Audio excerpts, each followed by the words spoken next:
जहाँ पर इंटेलिजेंट बच्चे सिर्फ अपने दिमाग की वजह से यूनिक थे, वहाँ पे इवान स्पैगल पूरे के पूरे ही यूनिक थे। उनके सेकेंड ईयर के दौरान ही इवान स्पैगल को उनके फैमिली फ्रेंड्स ने पीटर वेंडल से मिलवाया, जो कि सेरा वेंचर्स के फाउंडर थे। वेंडल सेकेंड ईयर MBA स्टूडेंट्स को पढ़ाया करते थे। वो पिछले 20 साल से स्टैनफोर्ड बिजनेस स्कूल में एंटरप्रेन्योरशिप और वेंचर कैपिटल जैसी चीज़ें पढ़ाया करते थे। स्टैनफोर्ड के MBA स्टूडेंट इस आस में आते थे कि ताकि वो कैसे बिजनेस स्टार्ट करते हैं ये सीख सकें।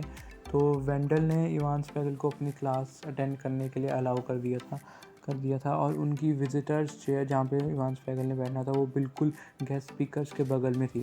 इवान स्पैगल अपनी कुर्सी पे बिल्कुल सिकुड़ के बैठे होते थे, क्योंकि वो एंटरप्रेन्योर्स जैसे कि गूगल के एरिक और यूट्यूब के चैड हर्ली के बिल्कुल बगल में बैठे होते थे। तो बंदे की अपने आप ही डर तो लगेगा कि इतने बड़े बड़े लोगों के साथ बिठा दिया उन्हें। इस MBA क्लास ने उनके डिज़ायर और उनकी जो कल्पना थी अपनी कंपनी को स्टार्ट करने की, उसमें आग में घी वाला काम कर दिया था। अब वो सीधे ही सिलिकॉन वैली के सुपरस्टार्स से सीख रहे थे। और ऐसे ही एक दिन इंट्यूइट के को-फाउंडर स्कॉट कुक ने वेंडल को बताया कि कैसे वो इवान स्पैगल की इंटेलिजेंस और रीजनिंग से बहुत ही ज़्यादा इम्प्रेस्ड हैं। और वेंडल ने उन्हें जवाब में बताया कि आप हैरान हो जाओगे जब आपको पता चलेगा कि वो एक MBA स्टूडेंट नहीं है। वेंडल ने कुक को इवान स्पैगल से मिलाया और उनसे मिलकर इवान स्पैगल ने उनसे जॉब की मांग की। कुक ने उन्हें इंट्यूइट के एक स्मॉल प्रोजेक्ट TXT वेब में उन्हें शामिल कर दिया। इस प्रोजेक्ट का एक ही मकसद था कि उन्हें सारी इन्फॉर्मेशन ऑनलाइन एक्सेसिबल करनी है via SMS in India. TXT web की टीम में सिर्फ कुक, स्पैगल और एक इंजीनियर था। इवान स्पैगल ने वहाँ पे काफ़ी देर तक काम तो नहीं किया, पर वहाँ से उन्होंने एक चीज़ तो सीख ली थी कि कैसे वो एक छोटी सी टीम से ही बहुत कुछ पा सकते हैं। और ऐसे ही एक दिन कॉफ़ी के दौरान इवान स्पैगल ने पीटर वेंडल के साथ बातें करते हुए अपने एक्सपीरियंस को शेयर किया, जो कि उन्होंने कुक से सीखा था उनकी कंपनी में काम करके, और उन्हें अपने स्टार्टअप के डिज़ायर्स के बारे में बताया। पीटर ने उन्हें बताया, being your own boss is great, there is no boss more kind more generous than yours. अगर हम स्टैनफोर्ड के सारे एलुमनाई की कंपनी को अगर हम जो उनकी GDP को जोड़ दें तो वो अराउंड $2.7 ट्रिलियन की बनेगी, जो कि वर्ल्ड की 10th लार्जेस्ट इकॉनमी होगी।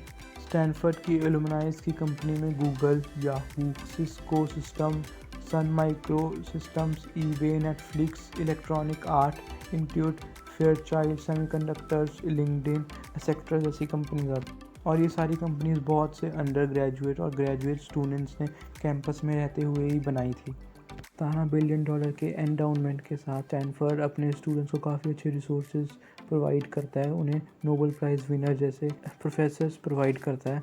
सिलिकॉन वैली का इकोसिस्टम स्टूडेंट्स को बहुत सारी अपॉर्चुनिटी प्रोवाइड करता है, ना कि क्लास के अंदर बल्कि क्लास के बाहर भी, क्योंकि सिलिकॉन वैली और स्टैनफोर्ड दोनों ही कैलिफोर्निया में हैं। स्टैनफोर्ड में Mark Zuckerberg as a guest lecture देते हैं इंट्रोडक्शन टू कंप्यूटर साइंस के ऊपर, और ट्विटर के फाउंडर जैक डॉर्सी भी आते हैं कैंपस में बच्चों को कन्विंस करने, उनकी कंपनी को ज्वाइन करने। ऐसे ही बहुत से बड़े बड़े हस्तियां, एंटरप्रेन्योर्स और बिजनेसमैन इनके स्कूल में, इनके कॉलेज में आते हैं और इन्हें बहुत कुछ सिखाते हैं। और स्टैनफोर्ड सिलिकॉन वैली के बिल्कुल बीचों बीच होता है, जहाँ पे फेसबुक उनके नॉर्थ में होता है, एप्पल उनके साउथ में होता है और गूगल उनके ईस्ट में होता है, और वॉल स्ट्रीट और वेंचर कैपिटल उनके वेस्ट में होता है। इसलिए वहाँ के स्टूडेंट्स के लिए अपॉर्चुनिटीज़ और सीखने की कोई कमी नहीं होती है। स्टैनफोर्ड का सिलिकॉन वैली और सिलिकॉन वैली का स्टैनफोर्ड के ऊपर बहुत ही बड़ा इन्फ्लुएंस होता है। और ऐसे ही इवान स्पैगल अपने दोस्तों के साथ इस सोशल नेटवर्क मूवी देखने जाते हैं, Mountain View right next to Google campus.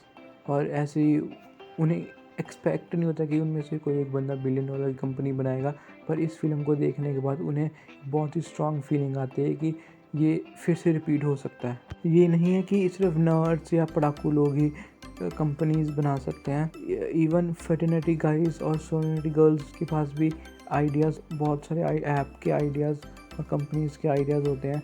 जैसे कि केविन सिस्ट्रॉम जो कि इंस्टाग्राम के को-फाउंडर हैं, वो भी सिग्मा नू के मेंबर थे।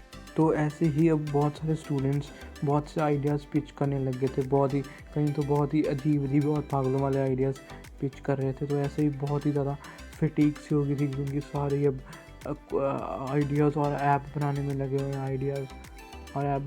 हुए हैं। तो ऐसे ही कैंपस में बहुत ही ज़्यादा एनर्जी और एक ही क्रिएटिंग और बिल्डिंग का माहौल रहता था।